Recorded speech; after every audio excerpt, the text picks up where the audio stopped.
আজ হলো রবিবার। তোমরা বুঝতে পারছো যে আমি কোথায় আছি। আমি এখনও মা বাবার বাড়িতে আছি। এখন রেডি হয়ে গিয়েছি, বাড়ি চলে আসবো।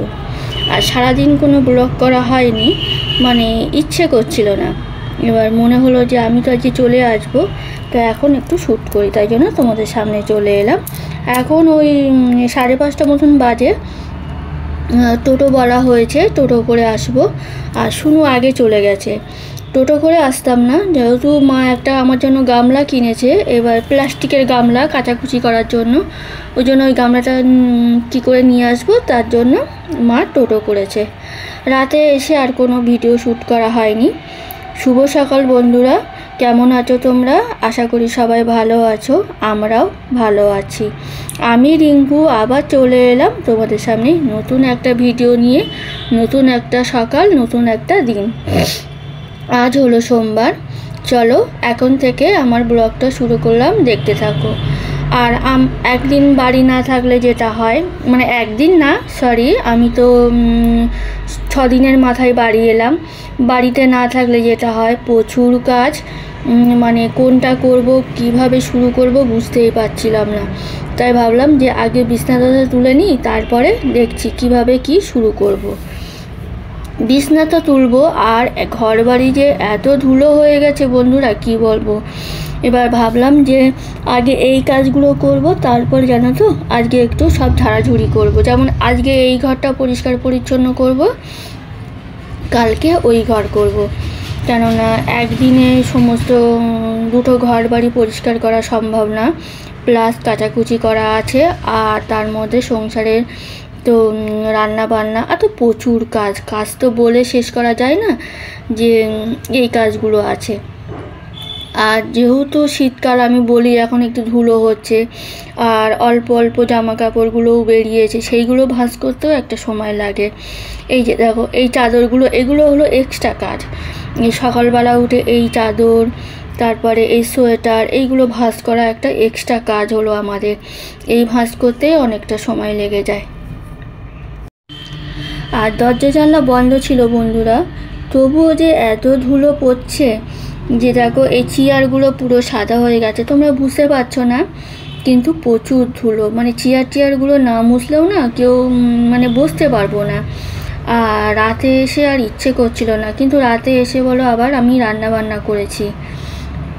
রাতে তোমাদের সঙ্গে কিছুই শেয়ার করিনি। আর এই যে সকালবেলা প্রচুর কাজ বললাম, এই যে এর ওপরে জিনিসগুলো থাকে, এটা ওটা, তারপরে ফ্রেশো না বডি স্প্রে, মুখে মাখা ক্রিমগুলো পুরো সব ধুলো পড়ে গেছে। ওইগুলো না আবার সব মুছতে হচ্ছে একটা একটা করে। চলো দেখতে থাকো। আর আমাদের এখানে বলো বন্ধুরা, বেশ ঠান্ডা পড়ে গেছে।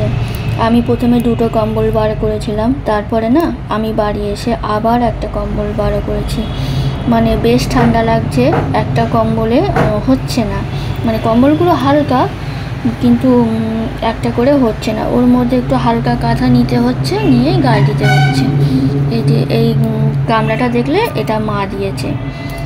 রাতের বেলা এসে মাংস রান্না করেছিলাম, যেহেতু রবিবারে তো জানো আমাদের মাংস হয়, তাই জন্য আমি হলো রাতে এসে আবার মাংস করেছিলাম। আর একটু পাউরুটি ছেঁকে নিয়েছি, এটা হলো সকালের খাবার দাবার। এর মধ্যে আমি খানিকটা কাচাকুচি করে নিয়েছি, নিয়ে মেলছিলাম। তার মধ্যে একটা সাপ ঘরে ঢুকছিল, সেই ভয়েতে আমি তাড়াহুড়ো করে ঘরের মধ্যে দরজা জানলা বন্ধ করে দিয়েছিলাম। দিয়ে এবার বাইরে তো আমি যেতে পারছি না, যে জামা কাপড়গুলো মেলবো। অনেকক্ষণ মানে আমি ঘরে আটকিয়েছিলাম, তারপরে সাহস করে বেরিয়ে দেখলাম যে সাপটা অন্যদিকে চলে গেছে।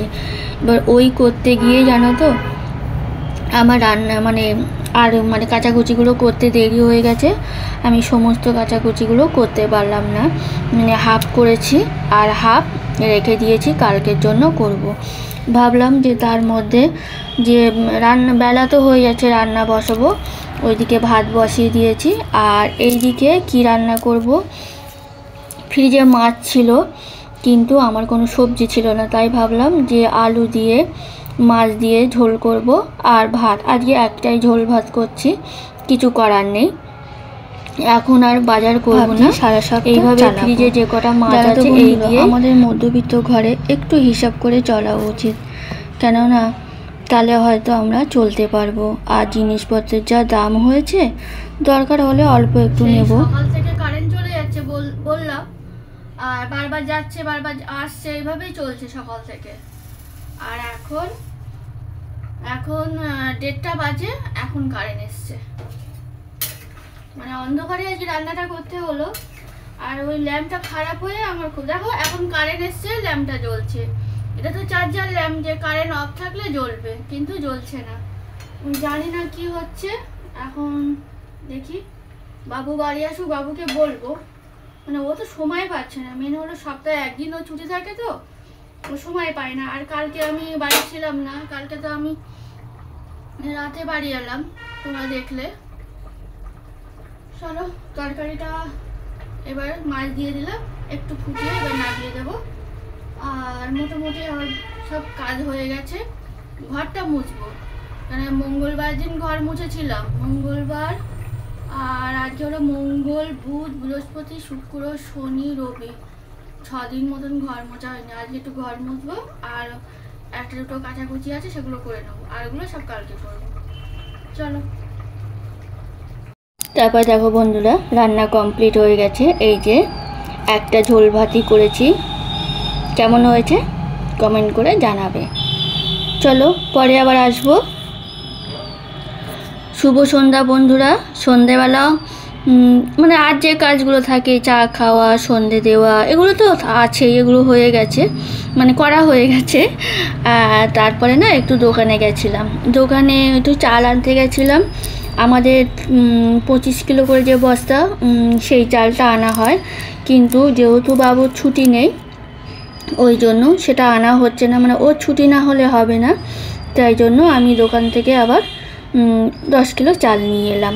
আর এদিকে আমার জিরের গুঁড়ো, ধনের গুঁড়ো একটু ফুরিয়ে গেছিলো, আনতে গেছিলাম। এগুলো না আমি নর্মালি বাড়িতে গুঁড়ো করি, কিন্তু ওই যে এবার তো বৃষ্টির ভাগটা বেশিও হয়েছে, তাই না? তার জন্য রোদ্দুরে দিতে পারিনি, আর গুঁড়োও করতে পারিনি। তার জন্য আমার এই এখন কিনে খেতে হচ্ছে।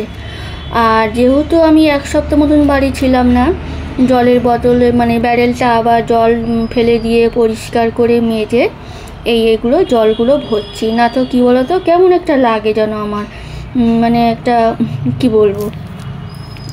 তারপরে রান্নাঘরে চলে এলাম। দুপুরবেলা যে তরকারি আছে ওটাই করব। আর যেহেতু শুনু দুপুরবেলা মাছ খায়নি, আর রাতের বেলা একটু ডিম দিলে ভাতটা পরিষ্কার করে খাবে, তাই জন্য ওইদিকে তরকারি গরম করতে বসিয়ে দিয়েছি। আর এইদিকে ডিমের অমলেট ভাজছি। চলো। আর এখন আমি আর শুনু খাবো, বাবু খাবে না। খাওয়া দাওয়া হয়ে গেছে, ও অফিস থেকে খেয়ে দিয়ে চলে এসছে, আর আমি আর শুনু খেয়ে নিয়েছি।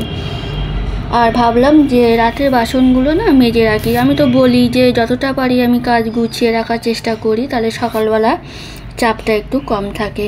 ওই জন্য রাতের বাসনগুলো মাজছি। ভিডিওটা আর বড় করছি না বন্ধুরা, কেমন লাগছে জানাবে কমেন্ট করে। আর যদি ভালো লাগে তাহলে লাইক, শেয়ার, কমেন্ট করো, আর আমার চ্যানেলটাকে সাবস্ক্রাইব করে দিও। ফিরে এসেছি অন্য কোনো ভিডিও নিয়ে। সবাই ভালো থেকো, সাবধানে থেকো, সুস্থ থেকো। টাটা।